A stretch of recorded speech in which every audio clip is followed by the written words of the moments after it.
Os irmãos podem abrir as suas Bíblias no Salmo 73.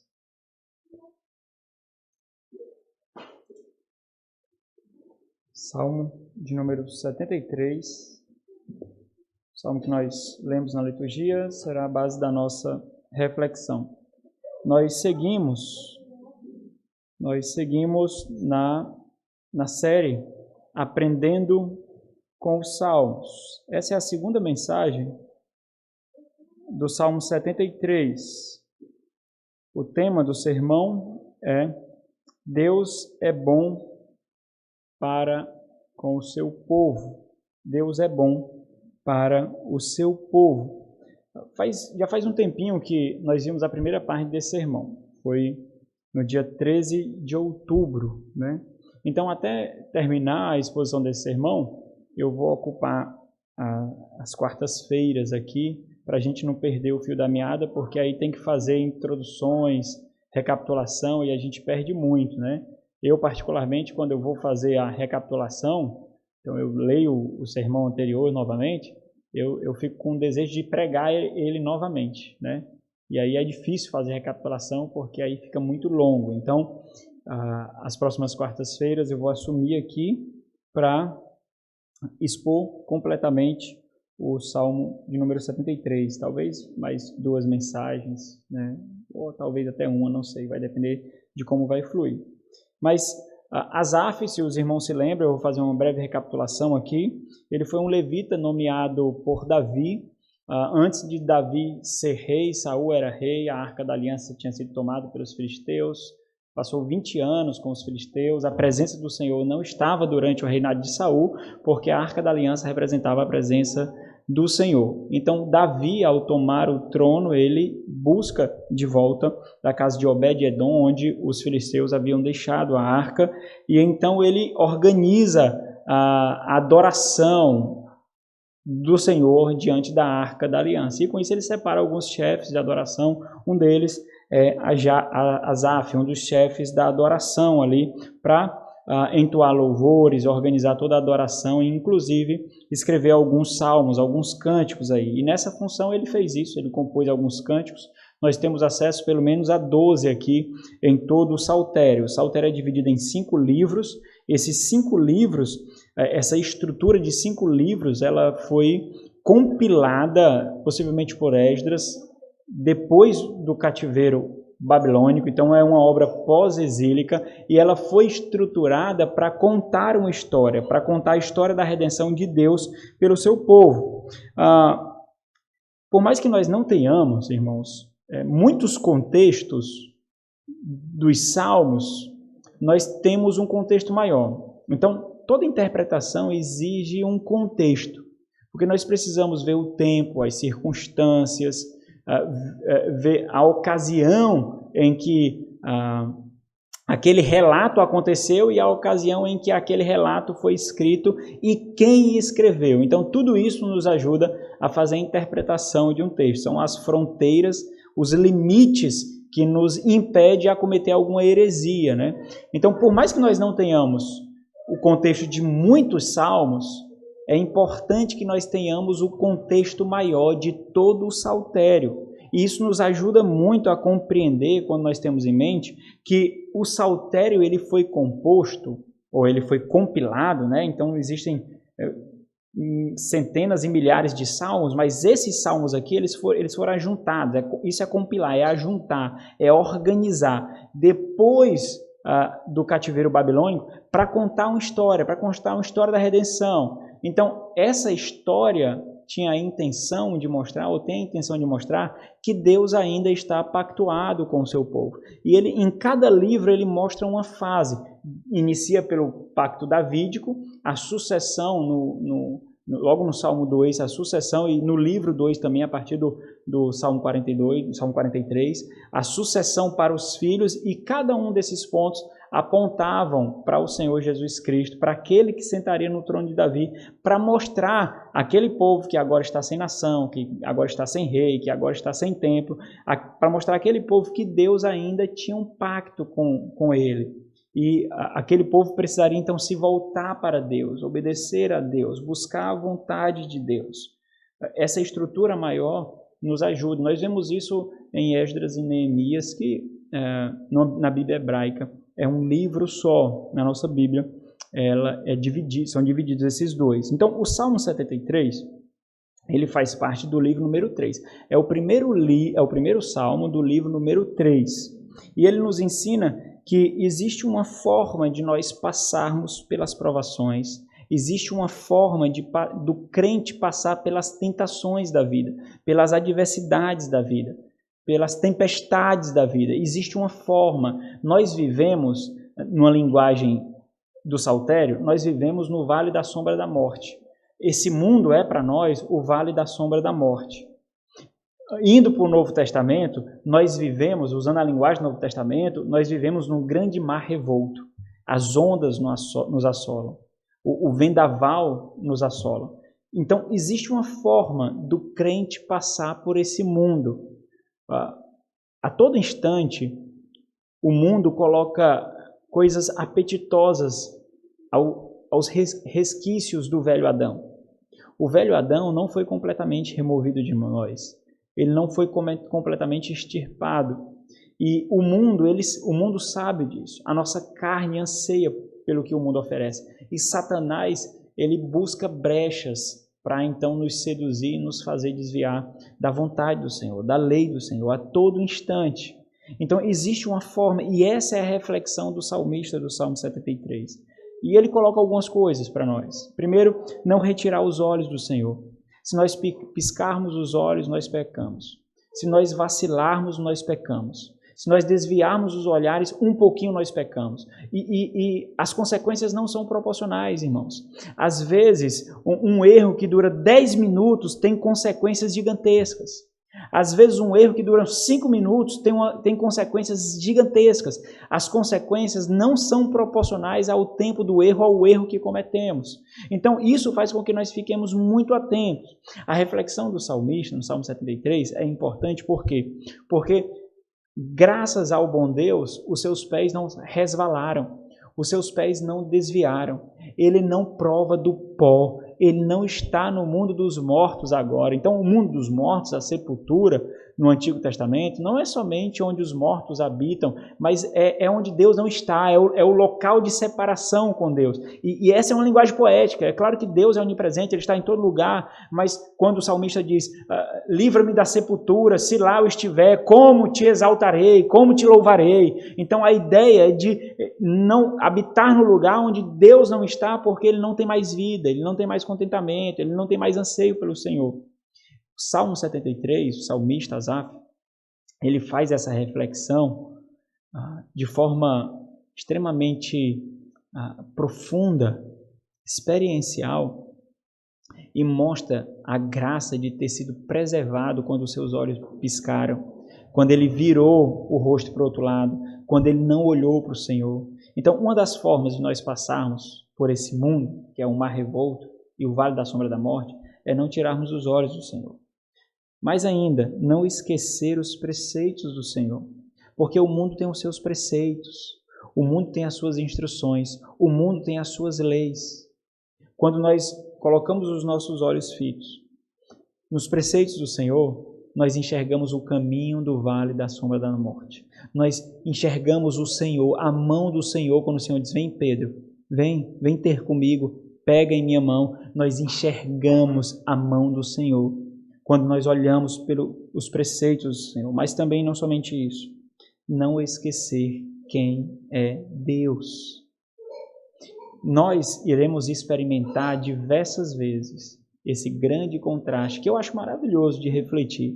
Talvez por isso eu gosto tanto, por exemplo, do livro de Eclesiastes, porque ele fala dessa experiência que nós temos, que insulta o nosso conhecimento, que insulta a nossa fé. E é muito real, irmãos. Milhares de anos foi escrito, mas é muito real para nós. Nós iremos experimentar o insulto da experiência diante do conhecimento de quem é Deus. Quem é Deus? E embora esses insultos eles latejem na nossa mente, no nosso coração, se nós soubermos quem é Deus, nós não seremos vencidos, porque nós estamos sendo sustentados por aquele que é todo-poderoso. Não existe ninguém acima de Deus. Por isso existe uma máxima no Salmo 73. Essa é a máxima: Deus é bom. É simples, a máxima é essa. Não importa as circunstâncias. Vocês estão vendo ondas? Deus é bom. Vocês estão sendo assolados? Deus é bom. Vocês estão passando necessidade? Entenda, Deus é bom. Mas Deus é bom de uma forma extremamente especial para com o seu povo. É o que o versículo 1 ressalta para com Israel. Deus é bom para com o seu povo. Deus é bom para o seu povo. Essa é a conclusão do Salmo 73. Então, o Salmo 73, ele inicia com a conclusão. É a semelhança do que acontece com Jó.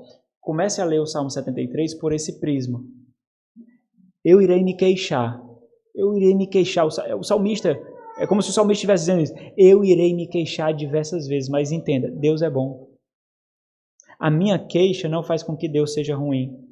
A minha queixa não faz com que Deus não me ame, com que Deus não preze por mim. Olha o versículo 1, quando diz, com efeito, verdadeiramente, de fato, é uma conclusão.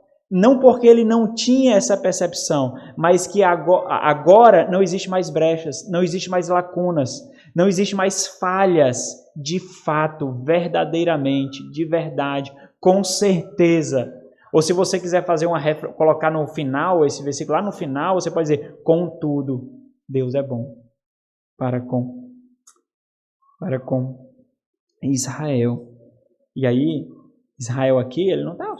É interessante porque Israel aqui, ele mostra Israel como Deus concebeu no seu coração. Ele não mostra Israel quanto nação, enquanto uma etnia, enquanto um povo com todas as suas estruturas nacionais ali. Ele está falando de Israel como expressão do seu povo. E a segunda parte do versículo deixa isso bem claro. Ser povo de Deus é ser isso, para com os de coração limpo. E nós vemos o Senhor falando isso no Sermão do Monte, não vemos? Descrevendo o perfil do cristão, o perfil da nova criatura. Os puros de coração. Observe novamente que o Salmo, ele inicia com a sua conclusão. E isso faz com que ele analise de forma mais intensa, mais profunda e mais verdadeira a sua passagem no terreno pantanoso. Então, aquilo que começou com o questionamento do porquê Deus permite o mal para os bons e o bem para os maus, termina então com o credo. Ele constrói uma confissão, ele constrói o porquê dele crer. É isso que é o credo. Como eu creio e em quem eu creio. Aquilo que começou com uma dúvida, termina como uma confissão de fé, como um credo. E essa máxima que perpassa todo o Salmo, Deus é bom, essa máxima é uma máxima pedagógica, ao mesmo tempo que é uma amarra para a nossa salvação. Por que é uma amarra para a nossa salvação? Porque quando nós estivermos assim no fiapinho da corda, na beira do precipício, no ápice da loucura, nós trazemos à memória, pelo poder do Espírito Santo de Deus, Deus é bom. Eu não entendo, um dia vou entender, mas eu não entendo, mas de uma coisa eu tenho certeza, Deus é bom. É muito difícil fazer essas reflexões e tomar decisões duradouras ou profundas quando nós estamos passando pela tempestade. É muito difícil, porque as nossas emoções estão muito reviradas, muito mexidas. Por isso que nós precisamos entender, Deus é bom. Nós simplesmente fechamos os olhos, acalmamos os ânimos e esperamos, porque é Ele que conduz o barco. É Ele que acalma a tempestade. É Ele que nos conduz pelo vale da sombra da morte. Mas precisamos saber de uma coisa, Deus é bom. Por que é importante perceber essa amarra? Porque as tempestades, as ondas, as intempéries, as circunstâncias da vida, elas insultam constantemente o conhecimento redentivo que nós temos. Conhecimento redentivo são essas amarras que nos deixam agarrados em Cristo, nos deixa prostrados na cruz. Por isso, o versículo 1 aqui nos diz como nós devemos ler todo o Salmo, a semelhança daquilo, como eu disse, que acontece com Jó. E aqui também nós percebemos essa luta que eu fiz referência, de conhecimento e experiência. A experiência diz isso, mas o conhecimento diz o contrário. E nessa luta, irmãos, nós saímos feridos, nós saímos machucados, nós saímos magoados, nós somos atingidos de alguma forma. Ninguém é super-herói, ninguém é super-crente, ninguém é imune. Agora, é verdade, quanto mais conhecimento nós temos e mais profundo nós temos desse conhecimento, mais nós nos seguramos, nossas cordas ficam mais fortes, porque o Senhor nos toma para si, nos dando uma nova mente, escrevendo as suas leis no nosso coração. Então, o conhecimento, ele é intrínseco à nova criatura, e é daí que vem a conversão. A conversão vem justamente dessa mudança da mente, desse processo da mente que muda, que faz nascer de novo. Então, quando a experiência coloca nossa fé, e fé aqui é conhecimento. Fé não é algo místico, fé não é uma emoção. Fé aqui é o conhecimento que molda e conduz as nossas emoções. Quando a experiência aterradora, ela coloca a nossa fé na parede e nos insulta, nós precisamos estar muito firmes no conhecimento que nós temos do Senhor. Muito firmes. Porque quando nós caímos, nós só caímos por quê? Por causa da fragilidade do conhecimento. Porque aquele conhecimento não nos sustentou, não foi forte o suficiente para nos sustentar. Então, desse conflito resulta tristeza, abatimento, desânimo. E aí no versículo 2 nós vemos uma reflexão. Essa reflexão o salmista faz a si mesmo, mas não simplesmente uma reflexão, é uma exortação. É como se ele estivesse olhando para aquilo que foi o limite dele. Olha lá. Dessa vez, para mim, o limite foi isso. Versículo 2, ele diz, quanto a mim, porém, quase me resvalaram os pés. Resvalar aqui significa ou cair ou desviar, Pouco faltou para que se desviassem os meus passos. Essas duas expressões juntas, elas descrevem um grande ensino a respeito desse se desviar. Significa sucumbir às tentações e abandonar a fé. Significa deixar de esperar nas promessas de Deus, deixar de ser conduzidos e seduzidos, deixar ser conduzidos e seduzidos pelo momento e não olhar para a eternidade. Então essas duas expressões, elas descrevem isso tudo. Então observe que o salmista está falando de eventos passados. Ele está fazendo uma reflexão em retrospecto. Ele não está falando do evento agora, até porque ele já inicia com uma conclusão, então algo passou, agora ele faz a reflexão e as suas ponderações. Algo passou, então ele faz uma análise da sua conduta, como ele se portou na tempestade. Isso é algo maravilhoso que nos ensina muito como nós nos portamos diante das tentações, como nós nos portamos diante das provações da vida. Quando a nossa fé é provada, nós somos colocados em um local muito privilegiado, irmãos, de análise, de reflexão da nossa conduta e um marco do nosso crescimento, do nosso amadurecimento ou do nosso declínio. Vai depender muito se nós fazemos a reflexão como poderíamos ou não. Então, observe que quando o salmista ele começa a falar, a partir do versículo 3, ele disse o motivo de quase os seus pés se resvalarem. Qual foi o motivo? Foi a inveja, foi o ciúme. A partir do versículo 4, ele começa a descrever o que ele invejou, o que ele teve ciúme. Então, quando nós observamos essa análise, quando nós vemos quais os entulhos estão no nosso coração, nós podemos muito bem culpar outros e então nós caímos. A partir do versículo 3 até o versículo 12, é isso que ele faz. Ele observa que quando ele começou a colocar a culpa nos arrogantes, nos ímpios, ou da prosperidade dos arrogantes, da saúde dos ímpios, da tranquilidade dos ímpios. Enquanto ele fez isso, foi nesse momento que os seus pés estavam caindo, nesse momento que os seus pés estavam desviando. Mas então ele viu Deus. É interessante porque ele foi ao santuário, ao templo do Senhor.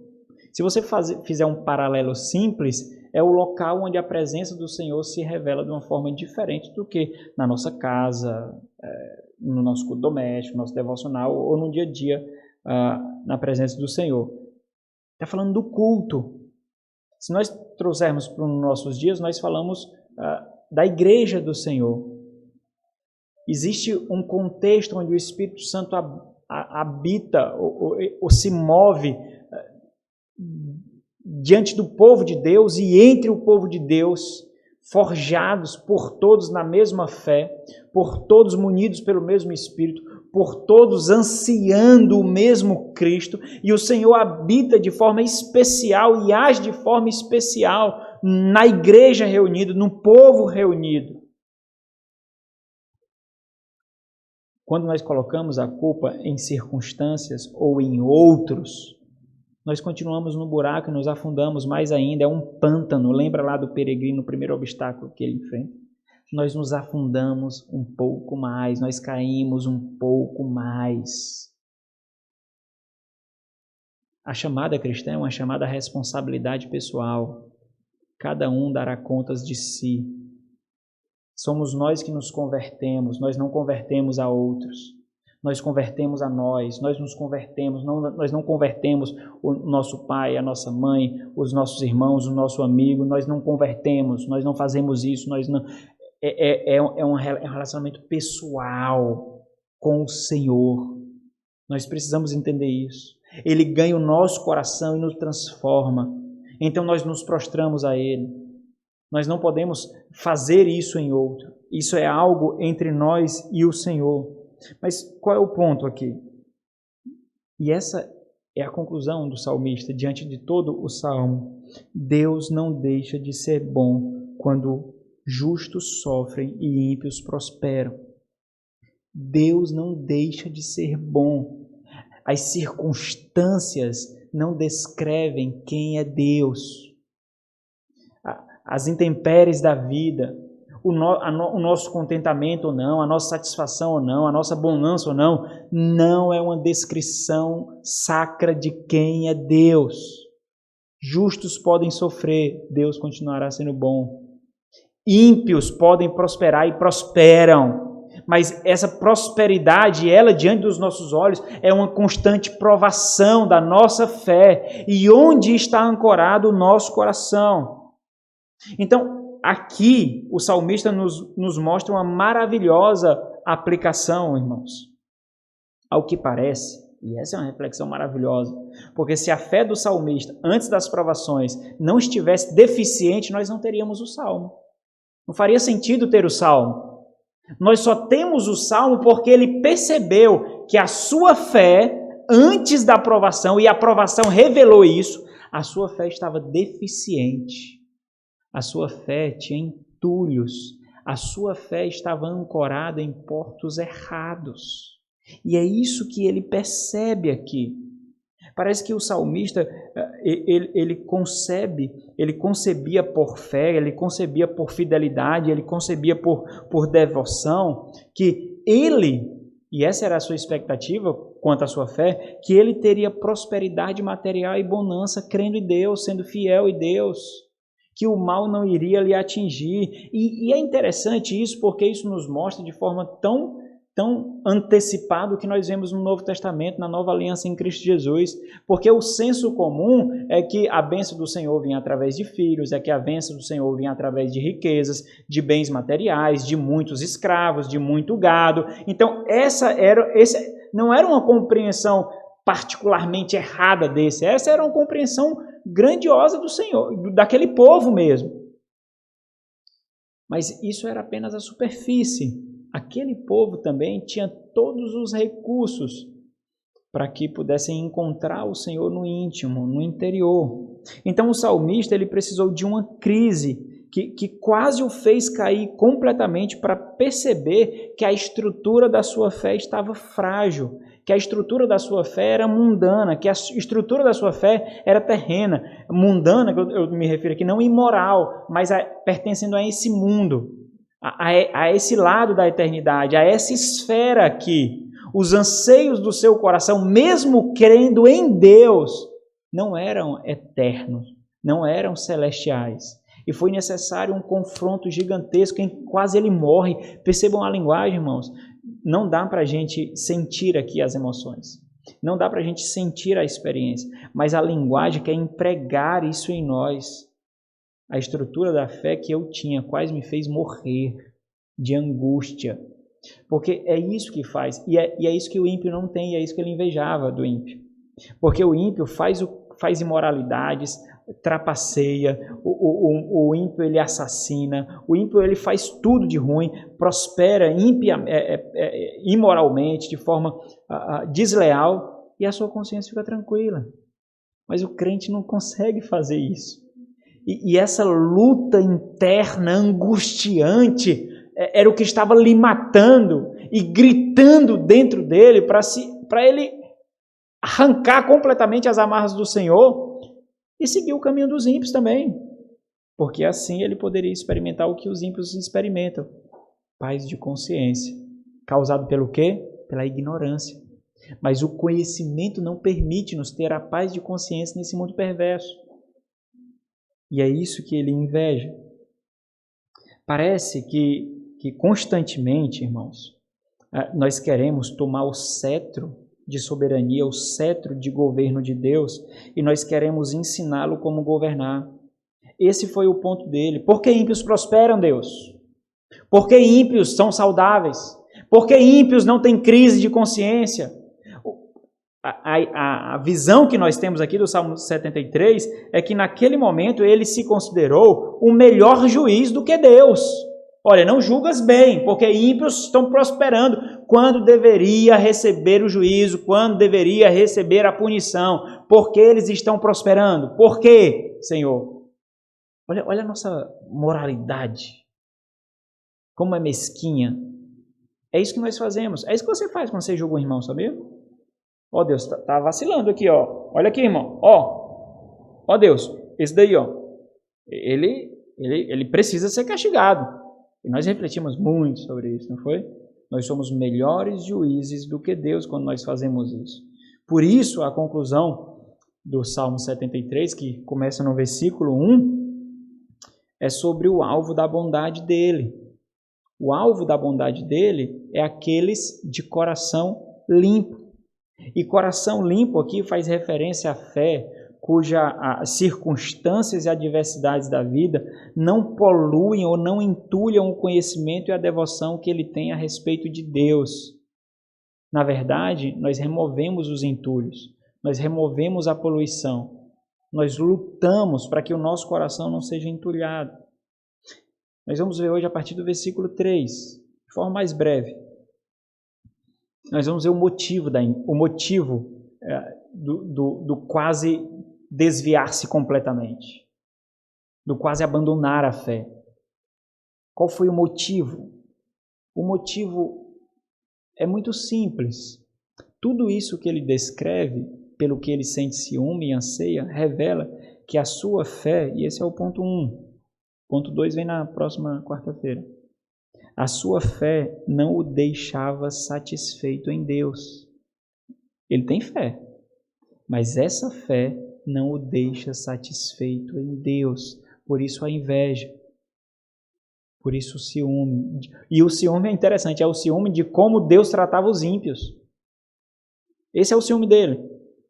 É o ciúme de como Deus tratava os ímpios, e é muito diferente de como Deus o tratava, porque enquanto ele lutava, o ímpio tinha paz. Enquanto ele era acordado pelos problemas, logo de manhã, o ímpio tinha paz. O ímpio acordava tranquilo, ia dormir tranquilo, não perdia o sono. Ele é o completo oposto. Então, olha aqui o versículo 3. Esse versículo 3, ele encapsula aquilo que vai do 4 ao 12. Por isso nós vamos ver de forma breve aqui. pois eu invejava. Aí ele já começa a fazer a reflexão do porquê ele quais resvalava, desviava os pés. Pois, né? Pois eu invejava, ou então uma outra palavra para entender aqui seria eu tinha ciúmes dos arrogantes ou de como o Senhor tratava os arrogantes. Arrogante aqui, irmãos, são aqueles que se julgam superiores para não obedecer à lei de Deus. É aqueles que olham para a lei de Deus, e nós vamos ver isso algumas vezes aqui. Ó. Olha o versículo 8. Versículo 8. O salmista descrevendo, né? Descrevendo aquilo que eles faziam e nada acontecia. E aí ele tinha ciúme disso, inveja disso. Ó, o versículo 8. Descreve o fato daqueles arrogantes que se consideram superiores ao ponto de não obedecer à lei de Deus. Moteja aqui significa escarnecer. Eles escarnecem, motejam, escarnecem e falam maliciosamente. Da opressão fala com avidez, sem nenhum temor. Olha o versículo 9. Contra os céus desandam a boca, fala abertamente maldades ou atrocidades quanto os céus, quanto a morada do Senhor. E a sua língua percorre a terra. E fala isso abundantemente. Olha o versículo 11. E ainda diz: como sabe Deus? Blasfêmia, zombaria. Acaso há conhecimento no Altíssimo? Esse Deus sabe de alguma coisa? Pois se sabe, ele não dá a mínima, porque eu vivo aqui regaladamente na imoralidade, na perversão, e nada me acontece. Será que ele tem conhecimento mesmo, esse Deus? O ponto do salmista, que a gente vai ver na próxima pregação, mais na frente, é que ele nem sequer imagina proferir tais palavras. Só em pensar para considerar já lhe dói o coração. Pois eu invejava os arrogantes, ao ver o quê? E é isso que ele invejava. Ao ver a sua prosperidade. Interessante, irmãos, porque prosperidade aqui, essa palavra é uma palavra muito conhecida de nós, que é shalom. Paz. Ele invejava a paz, a tranquilidade, a segurança, o bem-estar, o sucesso em tudo de errado que o ímpio tinha. O ímpio, ele invejava a tranquilidade por viver nesse mundo e não ser assolado pelas crises de fé, pelas crises existenciais. É isso que ele invejava. Nos versículos aqui, nos versículos 4 até o versículo 12, Asaf ele detalha a vida dos ímpios, né, nos pontos mais destacados daquilo que ele invejava e como tudo aquilo machucava a sua satisfação em Deus. É por invejar aquilo que ele observa agora que não estava plenamente satisfeito em Deus. Mas até essa provação acontecer, ele entendia que tinha satisfação em Deus. É isso que nós fazemos. Até vir algo que sacuda as nossas estruturas, até isso acontecer, nós temos paz em Deus, nós temos contentamento em Deus, nós nos alegramos do Senhor, nós amamos o nosso irmão, nós amamos os nossos pastores, nós amamos a igreja, até algo ser tocado por Satanás, aquele leão que ruge ao nosso derredor, observando, e ali ele observa uma falha, e ele vai naquela falha, e aquela falha estratégica faz com que tudo rua, tudo rua, tudo cai, tudo desmorone, tudo. E nós percebemos, cadê a paz? Cadê a satisfação? Cadê o amor? Cadê o contentamento? Cadê a gratidão? Tudo caiu por coisas, muitas vezes, que nós não consideramos como importantes e deixamos passar. É quando nós julgamos o bem-estar de um irmão que nós não temos, o bem-estar de um ímpio que nós não temos, quando nós o contentamento, a riqueza, a prosperidade, seja lá de quem for, que nós não temos, o carro, a casa, o emprego, o salário que nós não temos, tudo isso diz assim: e a sua satisfação não é Deus? Oh, bom saber, porque eu imaginei que a sua satisfação era o Senhor, não era a conta cheia de dinheiro, não era a casa glamurosa, não era um carro maravilhoso, não era um emprego estável. Eu pensava que era o Senhor. Aí Satanás diz: bom saber. Né? Bom saber. E ele vai lá Porque Ele escuta a sua murmuração. Murmuração não é oração, viu? Murmuração não é oração.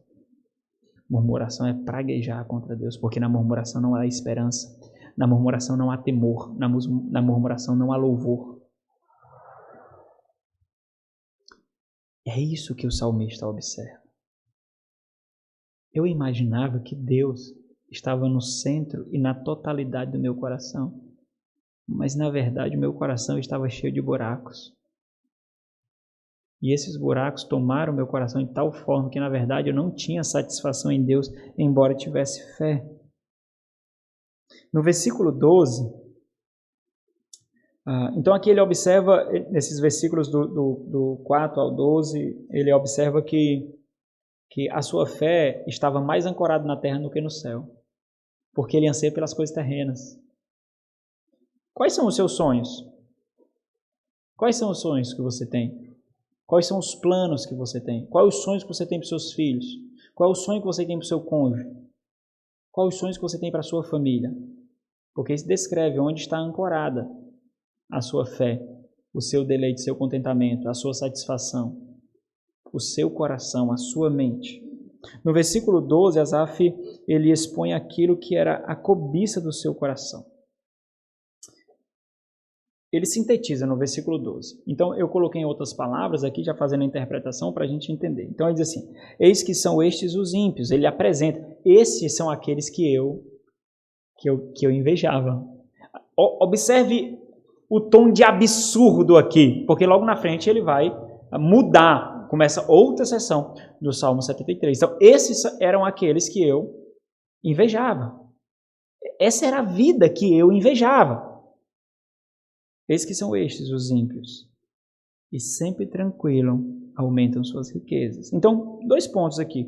Aquilo que sintetiza aquilo que ele invejava. Eles pecam e nada sentem. Eles pecam e nada sentem. Segundo ponto, eles prosperam ilicitamente, sem nenhuma punição.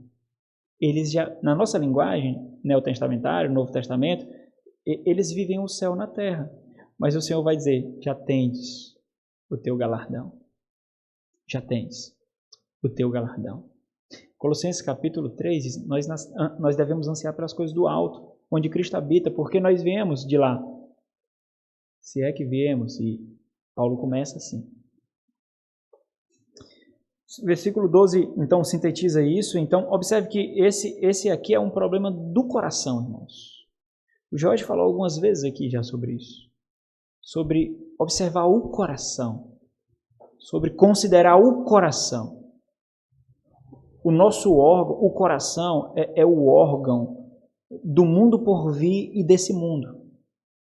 O coração é o termômetro do anseio que nós temos pelo mundo por vir e desse mundo. Onde realmente está a sua satisfação. Esse é um questionamento contínuo. Então, como isso se desenvolve? Como se desenvolve essa doença?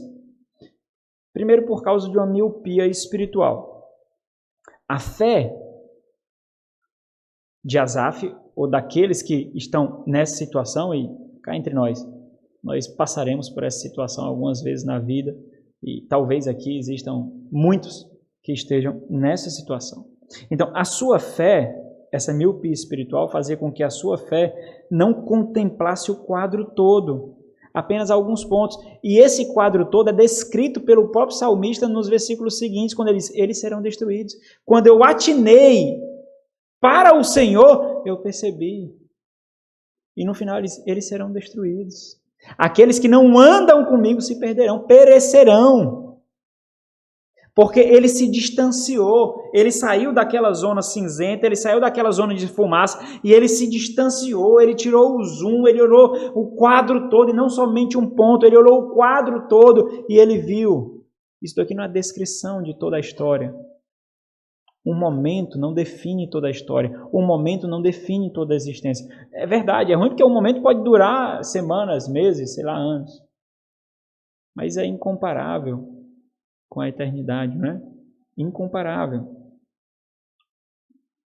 Como isso se desenvolve? Segundo, essa miopia espiritual, essa falha em observar o todo e observando apenas o ponto, isso fez desenvolver expectativas erradas, expectativas terrenas, expectativas temporais, ao invés de descansar na satisfação que ele fez em Deus. E é aqui que nós chegamos à nossa conclusão. Abra no Salmo 40.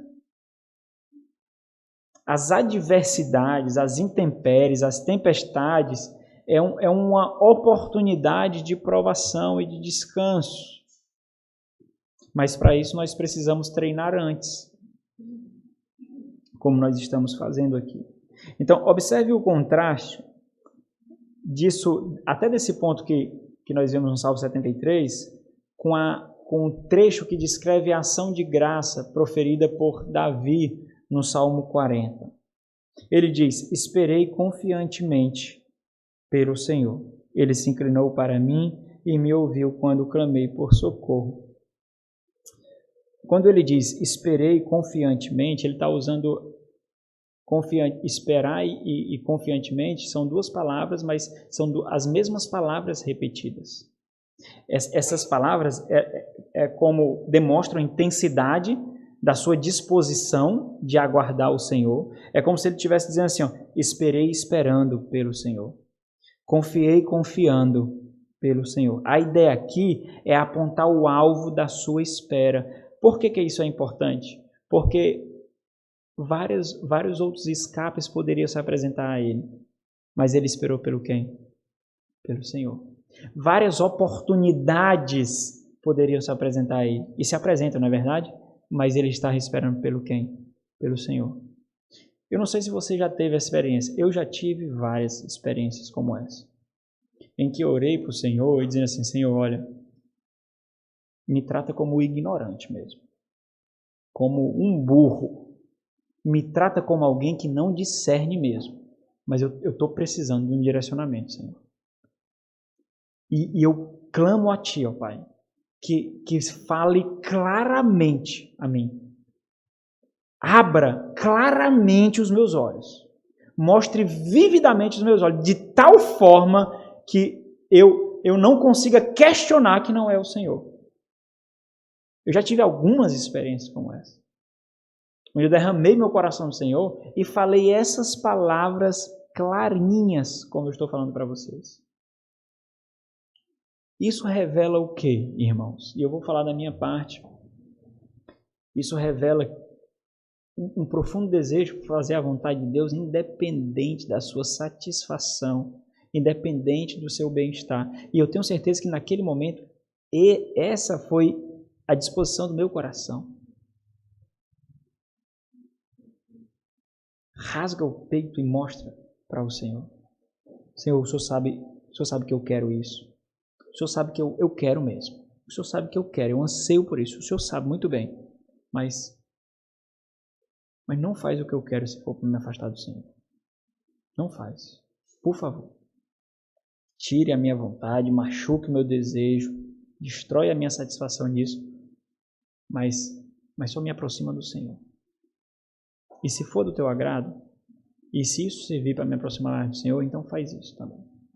Então, esse é o ponto dele aqui, quando ele diz, confiei, esperei confiantemente no Senhor.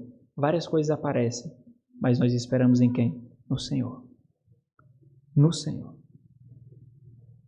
E o interessante é que a segunda parte desse Salmo, o Salmo 43, é um lamento, não é ação de graça. O Salmo 40, Salmo 40, 43 não, Salmo 40, a primeira parte é uma ação de graça e a segunda parte desse Salmo é um lamento. E no lamento, o que é que ele faz? Ele não ri, ele chora, ele geme, ele sente dor. Mas o lamento não remove a esperança, por isso que é um lamento. Porque no lamento há esperança. E foi isso que Asaf aprendeu e nos ensina no Salmo 73.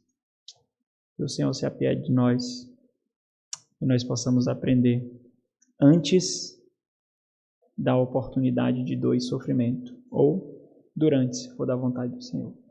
Vamos orar. Nosso Senhor e Deus, graça nós damos a Ti, ó Pai, por tão maravilhosa dádiva de receber do alto a Tua instrução. Nós somos completamente indignos de guardar tão maravilhoso tesouro, ó Deus bendito. Então, pelo poder do Teu Santo Espírito, ó Deus, mune-nos com o poder do alto, com o discernimento do alto. Coloca no nosso coração um profundo temor em nos desviar da Tua vontade, ó Deus. Ajuda-nos para que não vejamos aqueles que não amam o Senhor como objetos de desejo, como alvos a ser conquistados. Ajuda-nos, ó Deus, para que a nossa satisfação esteja tão somente em Ti. E diante das oportunidades que o nosso próprio coração coloca diante de nós, ansiando por aquilo que é desse mundo, mais do que nós ansiamos pelo Senhor, ajuda-nos, ó Deus, a fazer as devidas reflexões, dobrar os nossos joelhos e clamar ao Senhor por ajuda. Em nome de Jesus. Amém. Amém. Deus abençoe.